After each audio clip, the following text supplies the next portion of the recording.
This is The Gospel Show. The Gospel Show.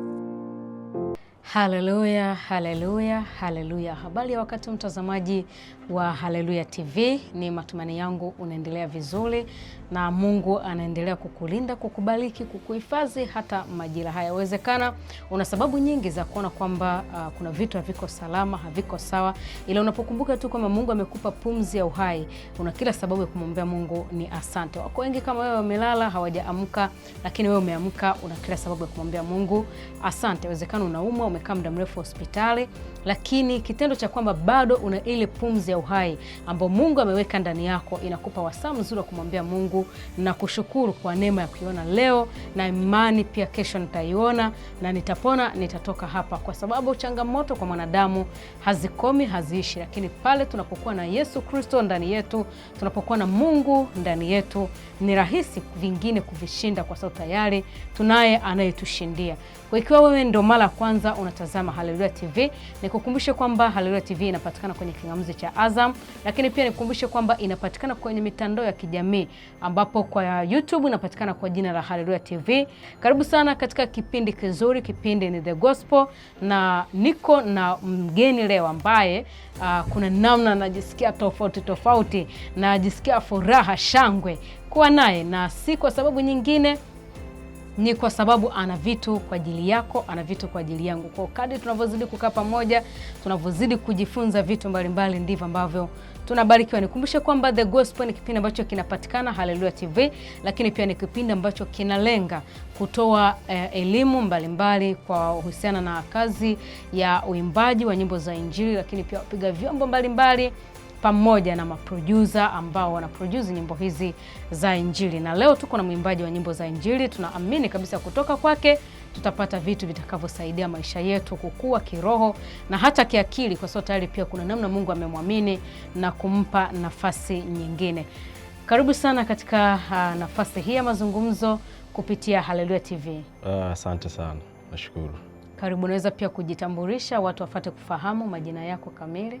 Amen. Shalom, shalom. Yes. Naitwa Godfrey Steven. Ni mwimbaji wa muziki wa Injili nchini Tanzania. Namtumikia Mungu kwa njia haswa ya uimbaji. Amen. Naam.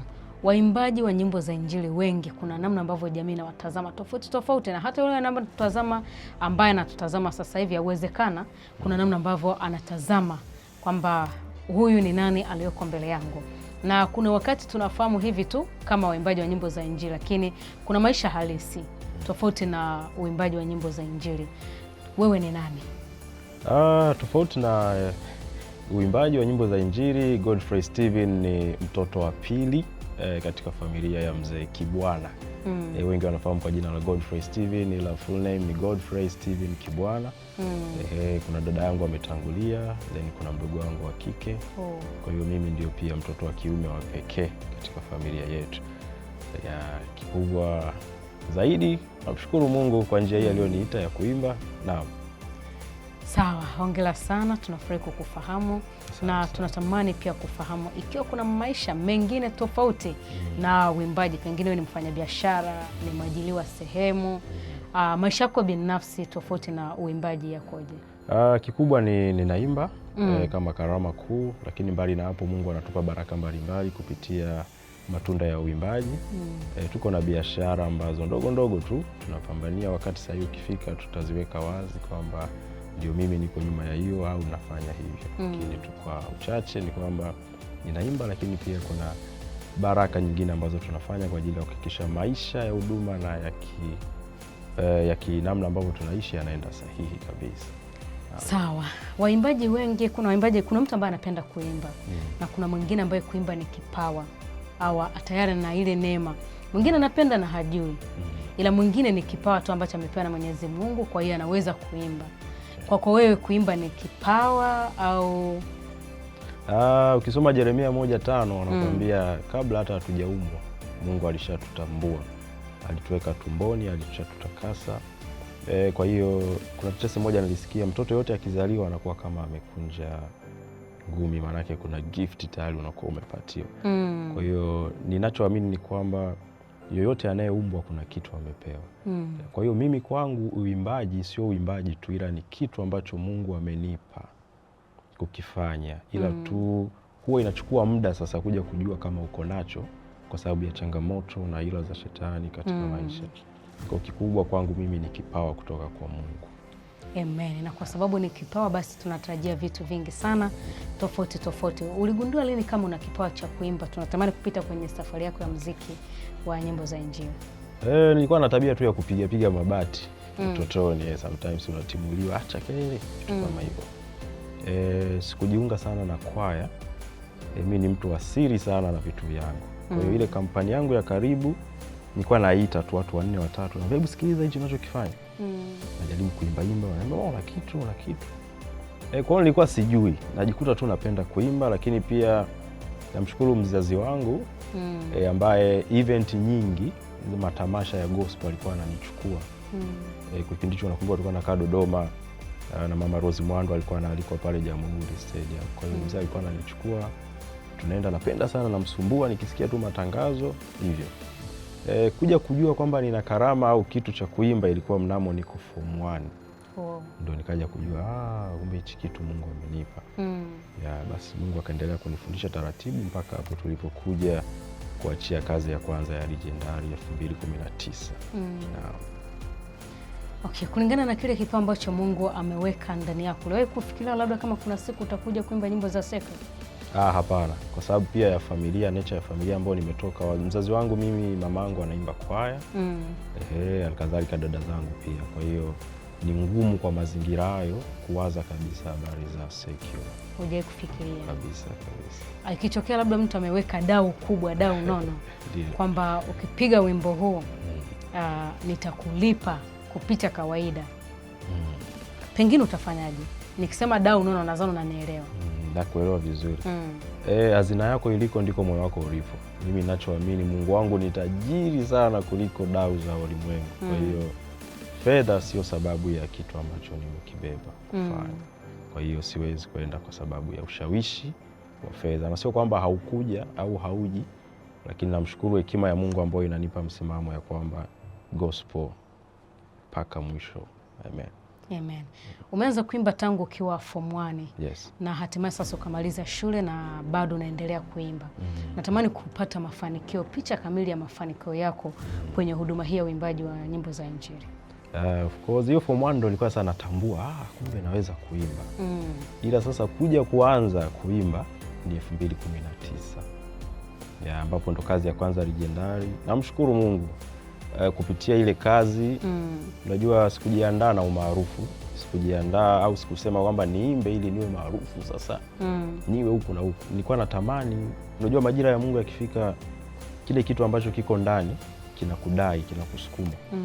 Na usipofanya unasikia maumivu, kama kuna kitu unakumbushwa au kama una dhambi moja unaifanya. Unaona kumbe ni majira sahihi yamefika.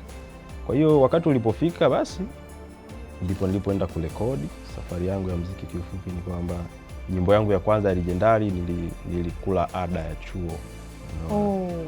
Kwa ajili tu ya kuirekodi. Nasikia msukumo, nimepewa ada iko hapa lakini sina nyimbo hata moja, nifanyaje? Nikasema elimu ipo na nitaendelea nayo. Kwa nilienda kurekodi ile nyimbo. Nashukuru baada ya kurekodi nilipata muda wa kukaa nayo nyumbani na isikiliza hivi mwaka mzima kabla ya kwenda redio yoyote. Namuuliza Mungu, sasa next process ni ipi? Video, nawaza tu video. Umeona? Basi tukajichanga hivyo, tukashoot video. Kushoot video kuja kuipata, napo kuna process ilipita kuja kukamata video. Baada ya hapo basi tukaachia. Nashukuru Mungu, baada ya kuachia sasa mafanikio yaliyokuja ni tunapekewa simu za interviews, unaitwa huku na kule kwa ajili ya huduma. Kwa hiyo kupitia nyimbo na kupitia uimbaji, Mungu amenipa watu wapya, amenipa maisha mapya, pia uchumi wangu kuna namna umesogea. Namshukuru Mungu kwa neema hiyo kabisa.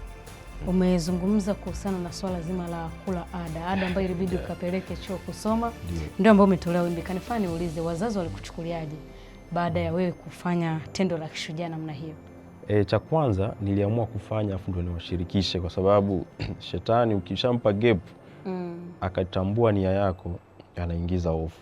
Kwa hiyo unaweza usifanye kile kitu. Kwa hiyo nilichokifanya mimi Nikasema outcomes na lawama nyingine zote za baada ya kitu nitakachokifanya nifanye kwanza.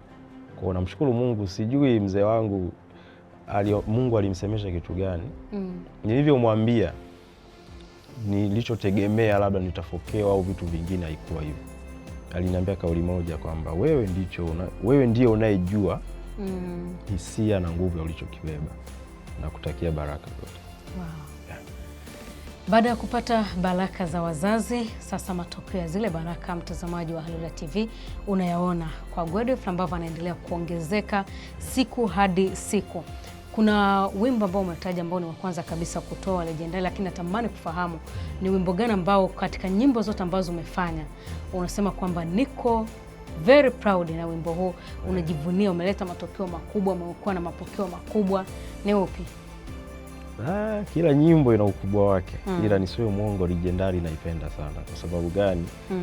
Mle kuna nyimbo ambazo kidogo nimegusa maisha ya jamii au maisha yangu afu nikarelate na Mungu. Ila Legendary yote ni utukufu wa Mungu peke yake. Na nilimwambia Mungu, nyimbo yangu ya kwanza siimbi matatizo, siimbi changamoto, ila nataka nikurudishie utukufu wote pasipo kuhusisha jamii au kitu kingine. Tuelewane, sio kwamba nyingine hazimuhusishi Mungu, ila ile nimeimba ukuu wa Mungu tupu. Kwa naipenda sana Legendary kila siku. Naam. Yeah. Mtazamaji wa Haleluya TV, tuna imani kwamba unaendelea kubarikiwa na kipindi kizuri cha The Gospel, lakini pia tuna imani kwamba hivi ulivyo leo sivyo utakavyokuwa kesho, na ili kuwa yule unayetaka kuwa kesho, katikati hapa kuna mchakato. Kuna vitu vingine ukifanya unaonekana kama unapoteza njia, unapoteza focus, lakini Mungu akiwa upande wako unaweza kuibuka mshindi, hata wewe mwenyewe ukashangaa. Kupitia safari ya muziki ambaye tunasikia kutoka kwa kaka yetu hapa, tunagundua vitu vingi.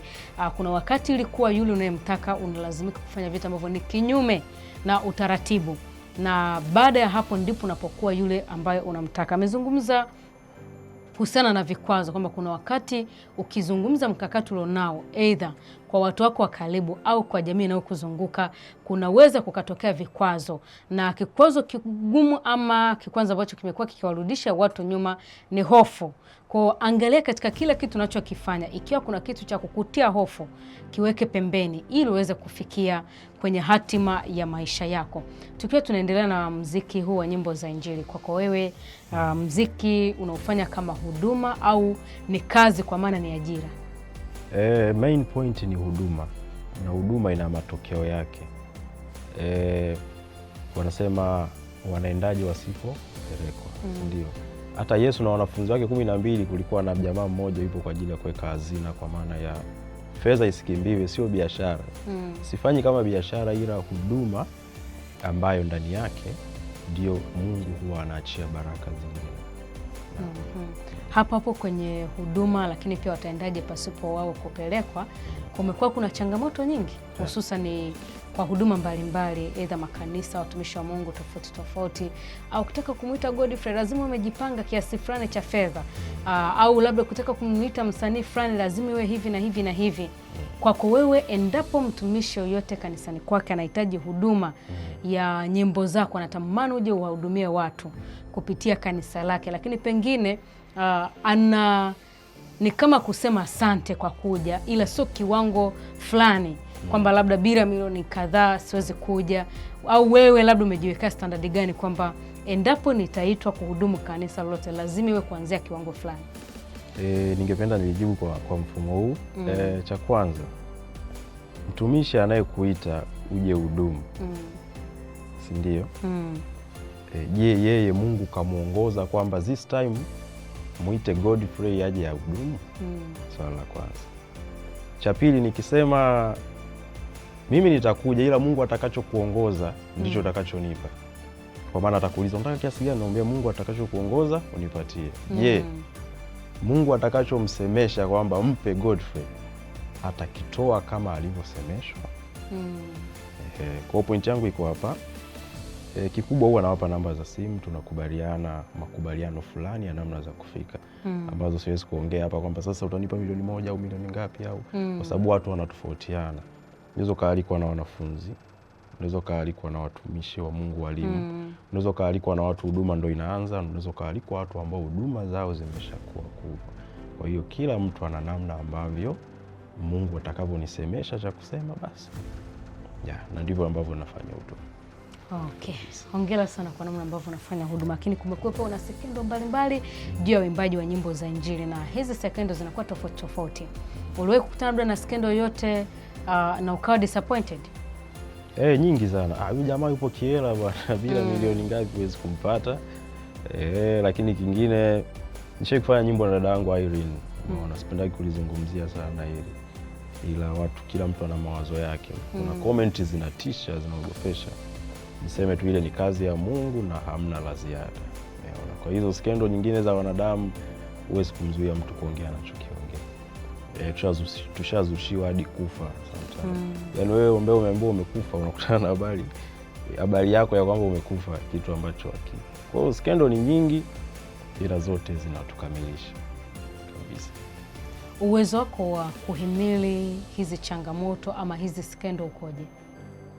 Mimi huwa nayaacha tu kama yalivyo. Sana sana naweza nikalike. Kwa mfano comment, nikikutana na comment mbaya zinazonihusu huwa nazilike. Kuonyesha kwamba na support ulichokisema, it's okay. Sina muda wa kukujibu nini. Japo kwa mwaka mara moja naweza nikakujibu kwa hekima ambayo Mungu ataniongoza kukujibu. Sawa.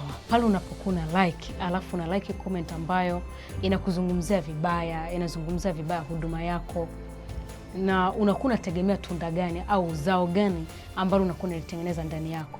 Waombeeni wanaowaudhi. Nasimamiaga hapo. Kwa hiyo ukiniuzi mimi nakulike, Mungu akusaidie. Hujai kuniona, yawezekana live, au mimi sijawahi kukuona, au yawezekana nisije kukuona. Kwa hiyo neno lako baya ambalo utalitamka pale, sana sana mimi nitakachofanya natengua tu. Kila silaha ambayo inafungwa juu yangu itafanikiwa. Then Mungu akubariki. Kabisa.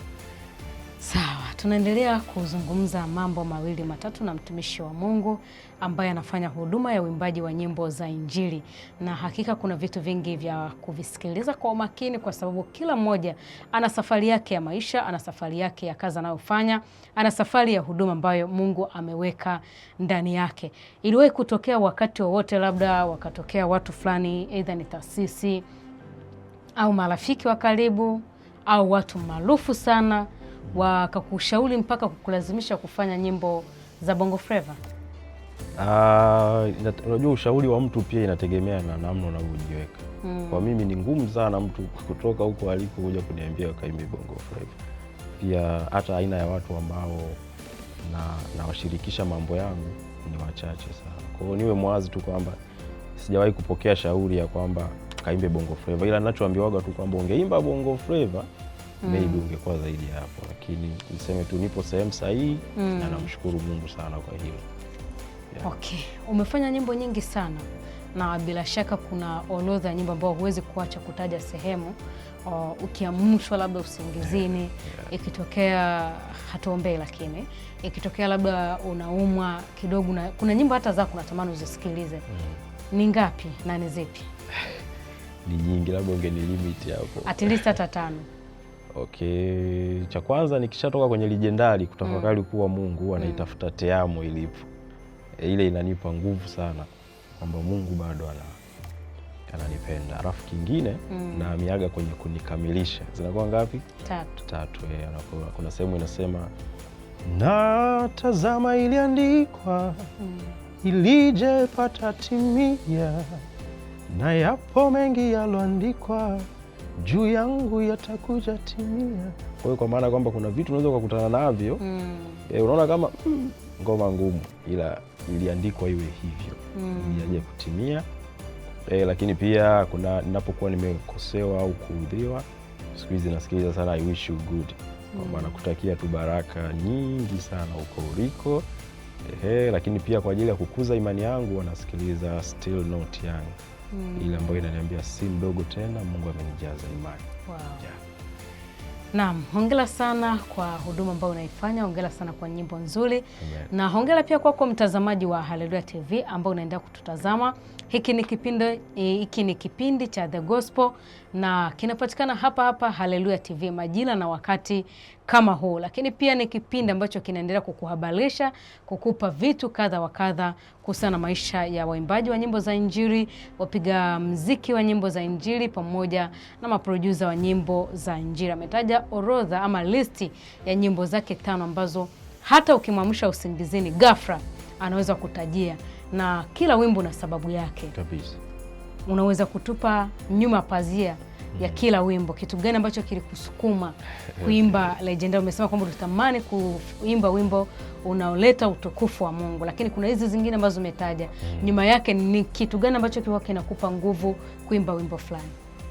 Kwa mfano kama Te Amo, inazungumzia upendo wa Mungu juu ya mtoto wake, kwamba licha ya yote tumeumbwa kama wanadamu, tunakosea, si ndio?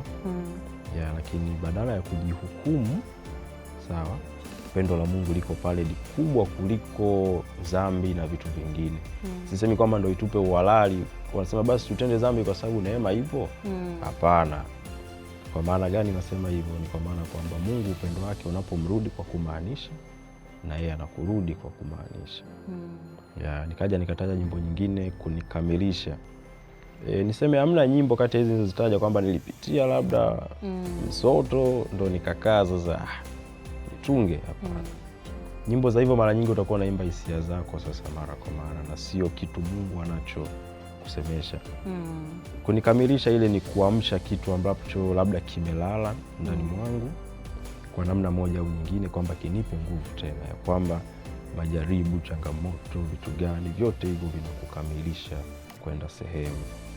Umeona? Nikaja nikataja pia Still Not Young, ya kwamba si mdogo tena umenijaza imani, si mdogo tena umenikuza mwanao.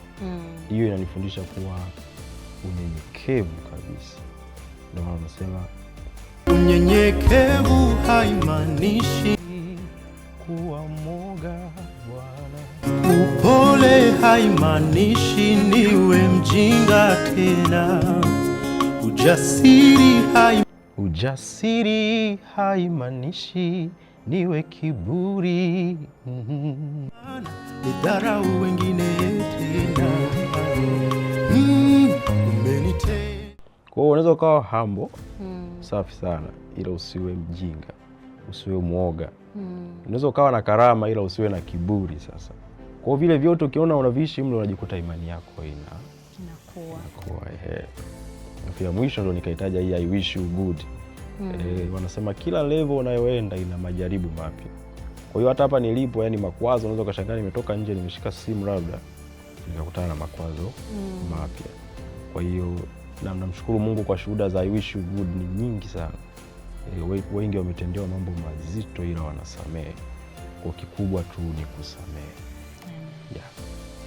Sawa. Waimbaji wa nyimbo za Injili wanatofautiana, kila mmoja ana namna ambavyo anaandaa wimbo. Kuna mtu ambaye hata akiwa anatembea tu wimbo unakuja na sauti inatoka direct, wimbo unakuwa umekamilika. Lakini kuna mwingine anasikia ujumbe ndani yake, anachukua labda karatasi, anaandika, ndo anaanza kutafuta sauti, ndo anaanza kutafuta uwe kwenye mziki wa aina gani. Sawa. Sasa wewe wagu unatumia namna gani kwenye uimbaji wako? Aidha unaandika kwanza au automatically Mungu analeta ujumbe kwako moja kwa moja ambao unatoka na sauti na aina ya muziki ambao utautumia? Cha kwanza, kwa kuwa ushabarikiwa uko nacho, kwa hiyo kuna mazingira mengi unaweza ukapata nyimbo. Sawa? Unaweza ukaiota, cha kwanza. Kwa hiyo kuna zile kuna muda unaletewa nyimbo kali, muda usingizi ndio umekuwa mzito.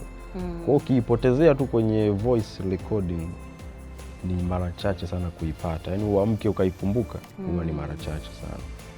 Kwa hiyo unaweza ukaitoa kwa njia ya ndoto, au kuna muda unaweza ukawa tu kwenye namna ya maisha ya kila siku, umeona, ukapata message mpya, au ukawa unasoma neno ukapata message. Sometimes hata kwenye makelele kabisa unaweza ukapata message.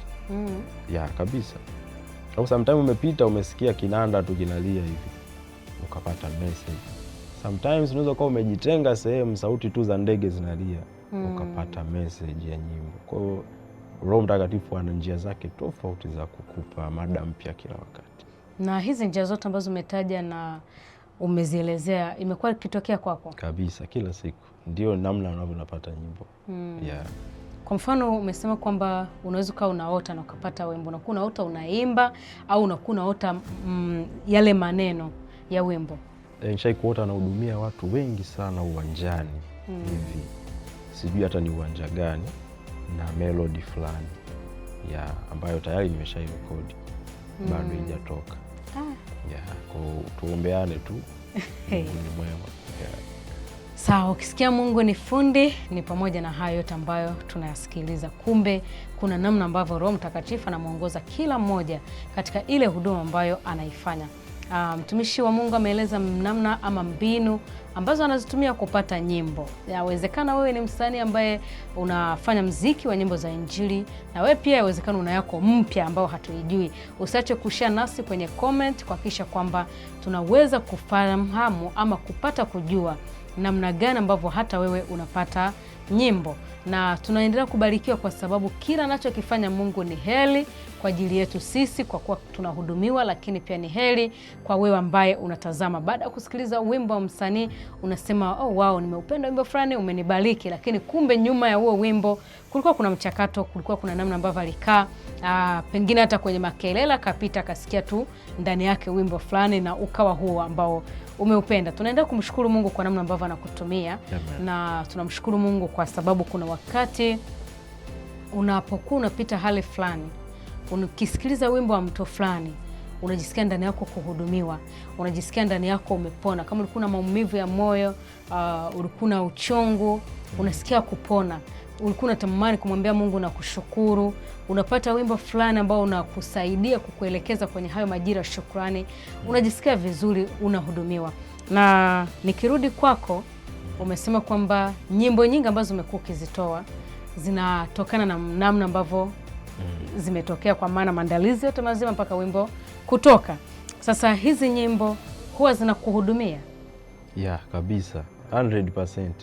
Yaani huwa zinanihudumia sana. Kuna muda najisahau, mtu anakukwaza kama binadamu. Sawa. Sio kwamba Godfrey ni malaika.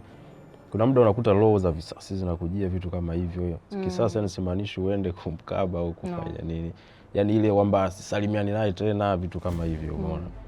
Ila roho ajabu sana. Nakwambia, si umeimba mwenyewe hapa?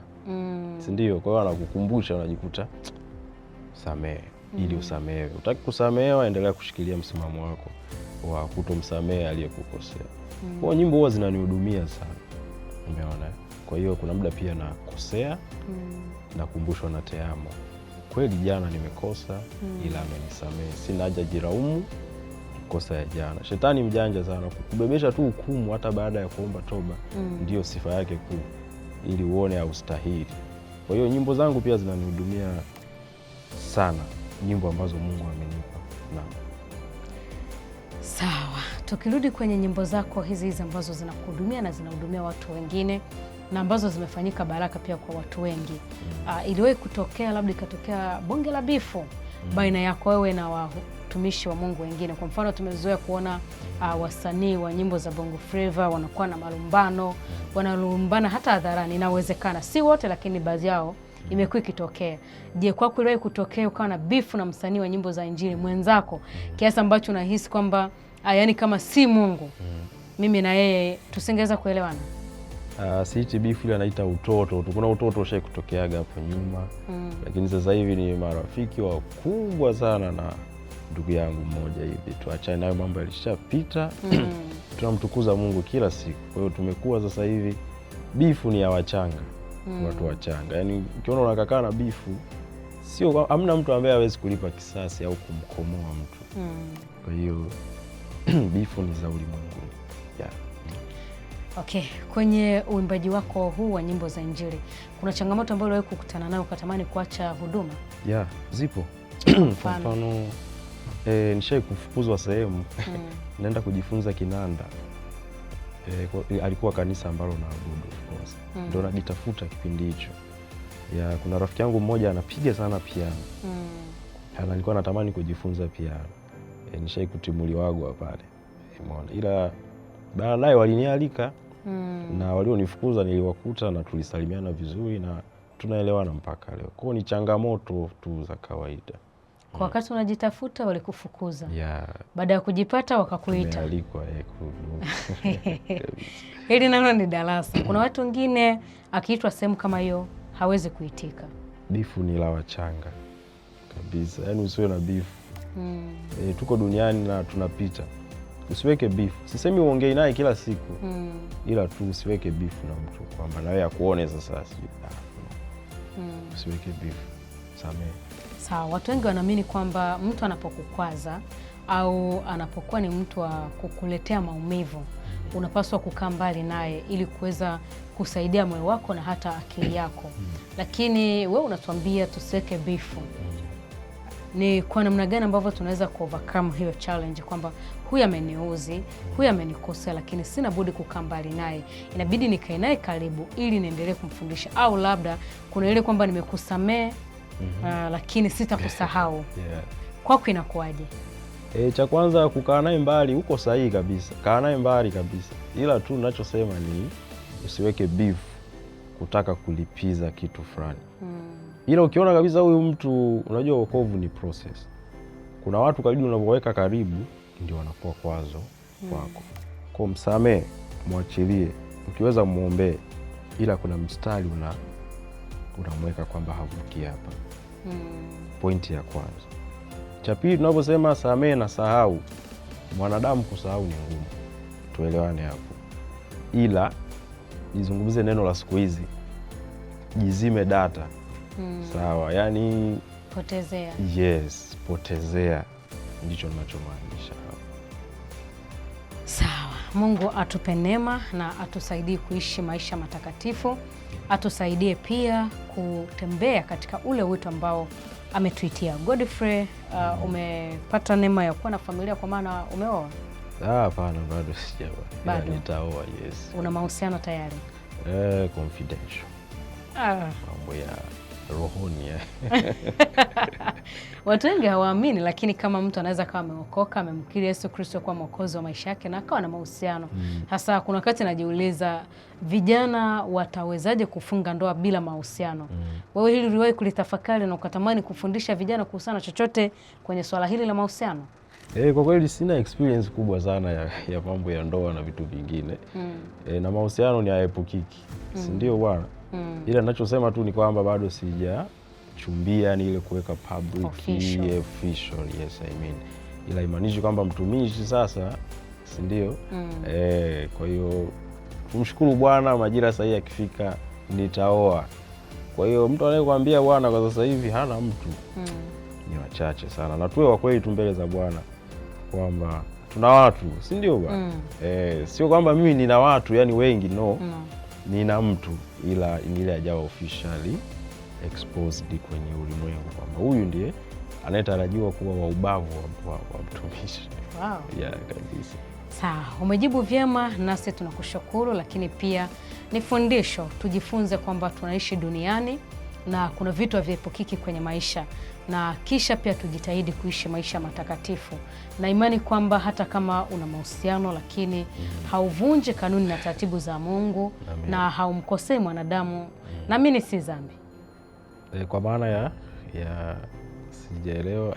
Yaani nasema kwamba naamini kwamba ukiwa na mahusiano ambayo haendi nje ya utaratibu wa kimungu, hayamvunji mtu yote heshima, hayamsababishi mtu kuwa na hasira juu yako au kuwaza maswali negative juu yako, na imani si dhambi. Kwa sababu unajua wewe ishi unavyoishi kwenye mahusiano yako, ila kuna watu tu utawakwaza automatically. Cha kwanza tuwe tu hapo wa kweli. Yaani kuna watu tu hawakupendi the way ulivyo wewe na chochote ulicho nacho. Sawa? Na hata ukioa wanaweza wakasema chochote kile. Ukitambulisha wanaweza wakaamsha vyovyote vile. Ila kikubwa tu mtazame Mungu wako. Wewe na wewe mtu wako, mtazameni Mungu mnayemtumikia. Inatosha sana. Yaani usijali watu wengine wanaona ni kitu gani. Na mtazamaji wa Haleluya TV, tunaendelea kujifunza vitu mbalimbali. Hatimaye tumepata nafasi ya kuzungumza hata kwenye engo ya mahusiano. Vijana, tupunguze uongo. Usiseme kwamba mimi niko single, sina mtu, na ukati unajua kabisa ndani ya moyo wako na ukweli wa maisha yako kwamba una mtu. Nadhani ukweli humweka mtu huru. Basi tuwe wa kweli na tujitahidi kujitafakari sisi na Mungu wetu. Je, tuko sawa? Kama si sawa, turekebishe tulipokosea, and then tuendelee kumtumikia Mungu. Lakini pia ukiweza kugundua mahala ambapo umekosea, Mungu ni wa rehema na ni wa neema nyingi. Anatamani kuona siku zote ukirudi kwake na kumwambia Mungu ni rehemu, kwa kuwa rehema zako hazijakoma bado. Mungu atakusamehe na atakutakasa kupitia damu ya Yesu Kristo iliyomwagika msalabani, na utapata ile nafasi. Kinachoweza kututenga na Mungu ni dhambi tu. Once umegundua kwamba nimekosea na ukatubu, unapata nafasi ile ile ya kuwa mwana wa Mungu, na si mtu wa Mungu tu, bali unakuwa mwana wa Mungu. Kwa kama kuna mahali popote ambapo mazingira au sababu tofauti tofauti za kimaisha zimekufanya umkosee Mungu, usiweke ndani ya moyo wako, usiruhusu hukumu iwe nyingi ndani yako. Rejea mbele za Mungu, tubu, naye atakusamehe. Lakini pia tunaposema hivyo, tutoe angalizo kwamba usikosee makusudi, kwa sababu Mungu atakusamehe. Vingine, zingatia utaratibu na jifunze kusoma neno la Mungu, litakusaidia. Mtumishi wa Mungu, tukiwa tunaelekea mwishoni kabisa wa mazungumzo haya, pengine kuna kazi mpya imetoka, kuna kazi ambayo inatarajia kutoka, au kuna jambo ambalo ungetamani kuzungumza na shabiki wako? Karibu. Asante. Namshukuru Mungu, nimeachia nyimbo inaitwa I Wish You Good, lakini iliambatana kama gap ya mwezi mmoja na nyimbo inaitwa Hasara. Kwa hiyo napenda nizizungumzie zote kwa pamoja, kwa sababu zote zinalia masikioni kwa watu kwa wakati huu. Ambapo ukiandika tu Godfrey Steven I Wish You Good au Godfrey Steven Hasara, unazipata kwenye digital platform zote, kwa maana ya Boomplay, Spotify, YouTube, TikTok na popote pale kwa jina hilo. Kwa hiyo watu wa Mungu, endeleeni kubarikiwa na nyimbo hizo. Share link na ndugu yako, wazidi kubarikiwa. Lakini pia mkae mkao wa kula, kwa maana baraka ni mpya nyingi zinakuja kabla ya mwaka kuisha, na Mungu awabariki sana. Amen. Barikiwe sana. Kuna watu ambao wanakutazama ndo kwanza wameanza muziki wa nyimbo za Injili, wanatamani kupata neno kutoka kwako, angalau na wapiga hatua kufikia ulipofikia. Unawashauri nini? Wanasema tambalale kwa Yesu, tambalale. Of course sio tambalale jamani, mnaoanza kuna vita nyingi sana huku. Producer atakukwaza, sawa. Director atakukwaza, sawa. Kuna jamaa ametangulia ndo role model wako, utamtumia message hatojibu kwa wakati. Sasa usikwazike, usiache kuimba. Kuna presenter utamtafuta. Mimi ni siku ya kwanza naenda kupeleka nyimbo ya CD hivi, niliibani kwenye CD. Nilienda media moja kubwa, nilifunguliwa kigeti. Unajua kuna mageti yanafungwa afu kuna kimacho hivi. Niliambiwa tusema shida yako, nimeleta nyimbo. Nikaambiwa hawapo, afu kikafunga. Ila baadaye waliniita wenyewe mpaka ndani kwa heshima. Na tukafanya interview zaidi ya mara kadhaa. Kwa hiyo usikate tamaa kwa sababu ya disappointment, sawa? Ndio shetani anachotaka hapo, ili akukwaze ili usiendelee. Kwa hiyo wewe ni shujaa na Mungu amekupa hicho kitu, simama na Mungu aliyekupa hicho kitu na utafanikiwa. Amen. Mungu akubariki kwa ushauri mzuri, Mungu akubariki kwa maarifa ambayo umetupatia, lakini pia Mungu akubariki hata kwa nyimbo zako nzuri. Amen. Hata mimi ni mmoja wapo watu ambao nabarikiwa na nyimbo zako. Na nimefurahi siku ya leo kwa pamoja nawe. Kuna wakati ilikuwa ni ndoto lini tutakaa pamoja tuzungumze. Amen. Lakini Mungu amejibu kupitia Haleluya TV. Sasa tu marafiki na sasa tu karibu. Asante sana mtazamaji wa Haleluya TV kwa kuwa pamoja nasi tangu mwanzo hadi mwisho wa kipindi hiki. Tuna imani kubwa kwamba kuna kitu ambacho umejifunza, na hakika tulivyoanza kipindi sivyo ulivyo sasa hivi. Nikukumbushe kwamba bado Mungu ni mwaminifu na anapatikana kwa wale wanaomtafuta kwa bidii. Ikiwa wewe ni mwimbaji wa nyimbo za Injili ndio umeanza kufuatia ushauri ambao ameutoa mtumishi wa Mungu hapa, na mimi natamani kuongezee kwamba Mungu anatafuta wanaomtafuta kwa bidii. Hao ndio ambao anasimama nao mpaka mwisho.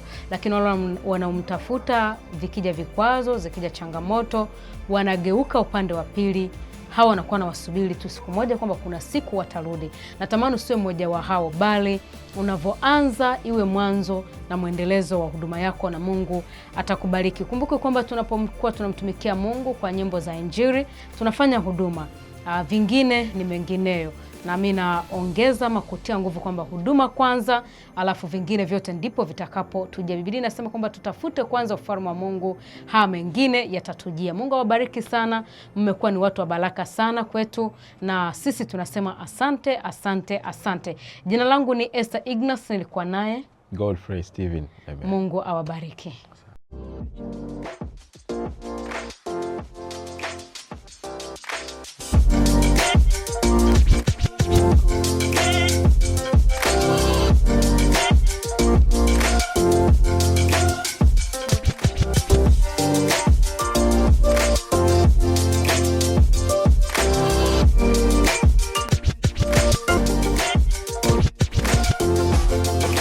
This is the Gospel Show. The Gospel Show.